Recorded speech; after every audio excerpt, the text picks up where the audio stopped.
The Buffalo Bills might have just found their own version of Jameson Williams. Last year, week 17, in a blowout win against the Jets in the fourth quarter, when we were already up 33-0, Mitch Trubisky stepped in and he took a deep shot on the first target of this dude's career, a guy named Tyrell Shavers, for a 69-yard touchdown. I know so many Bills fans missed it, but he did it again this past week. A 58-yard bomb from Mitch Trubisky on just an amazing throw, caught mid-stride. He adjusted actually to an underthrown ball, and this is not just a fluke.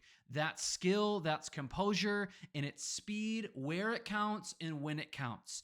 He had 2 plays and 2 moments that turned heads, because it sure turned mine and a lot of other people in media. So here's this. Is Tyrell Shavers going to be just another preseason story, just another guy on the roster, or is he some guy who actually could contribute to the 2025 Buffalo Bills playoff push? You know, the Bills wide receiver room is pretty crowded, right? We've got Khalil Shakir, we've got Keon Coleman, we've got Curtis Samuel, we've got Josh Palmer, we've got a couple other guys that Hard Knocks are putting all over us, like KJ Hamler. We know he's doing some fun things with a scooter, but is he going to make the roster? We know he caught a touchdown last week, but is he going to make the roster? We've got Laviska Shenault, who I'm just not sure is that talented of a player, though he was really fun coming out to the Jaguars as this dual threat guy, but none of these guys have Shavers' exact blend, right? Shavers is 6'4". He's got true vertical burst. He's a proven now special team player. And in roster battles, rare metrics or rare combinations of size and speed make you stand out.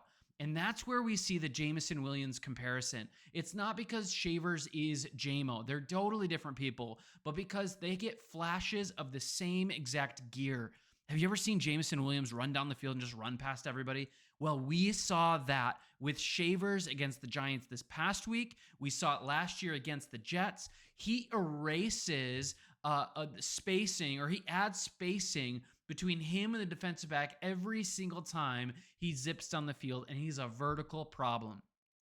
He has the kind of burst that makes defensive coordinators shake in their boots on the night before a game. I want to tune into this video from this last week. If we see on here, he's up here at the top. He's going to take the snap, or Trubisky takes the snap. He throws it, cannons it downfield to Shavers. Shavers grabs the ball, a little bit underthrown. He grabs it, reels it in, 58 yards. Couple things again here. Trubisky takes a snap. Shavers is out wide. Ball is underthrown. Shavers has to stop. He has to slow down. He actually has to adjust to the ball, but he has strong hands at the catch point, and the defender actually has to catch back up because of that. Otherwise, that right there, as we can see, even just visually with our eyes, that is a touchdown if that ball was thrown correctly. This Shavers guy has so much potential, right? He makes this play and he marches the entire offense down the field to the red zone. But you know which of our QBs makes that throw and has the arm strength to put the ball where it needs to go in situations like that? Yeah, Josh Allen does.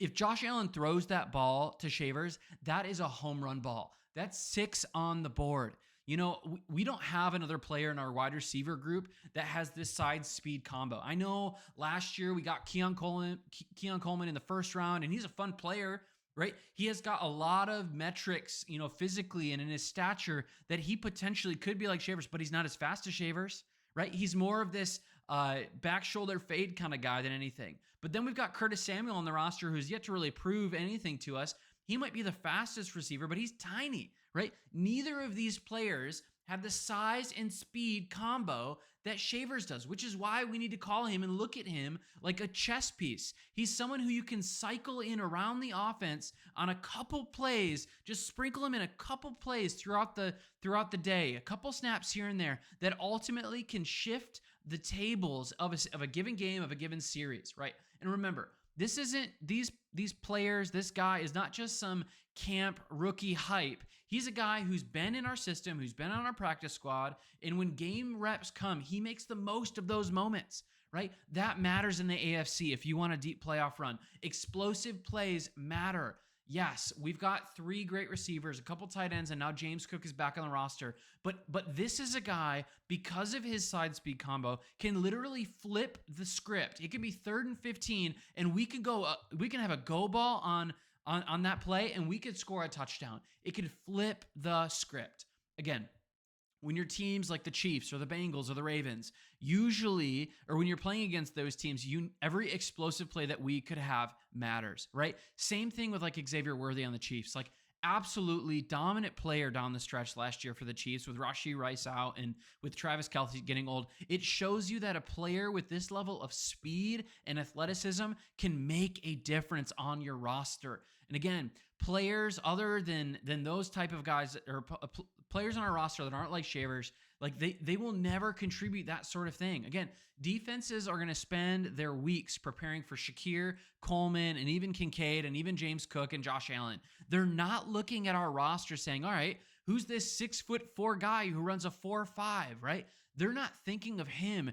And what that does is it ultimately gives us an advantage, right? If Shavers comes in and he's our wide receiver 5, or maybe at best our wide receiver 4, he's going to face he's going to face the cornerback 3, or he's going to face a bigger and slower safety, depending on the matchup. That's where this dude's size speed combination changes the math, right? And at the back of our roster, that's something to get excited about in August. No, stats in August don't really mean anything, but ultimately these meaningful snaps, these big plays, are going to earn him opportunities down the stretch of the season in November, December, January, and February, when it really does matter for this team.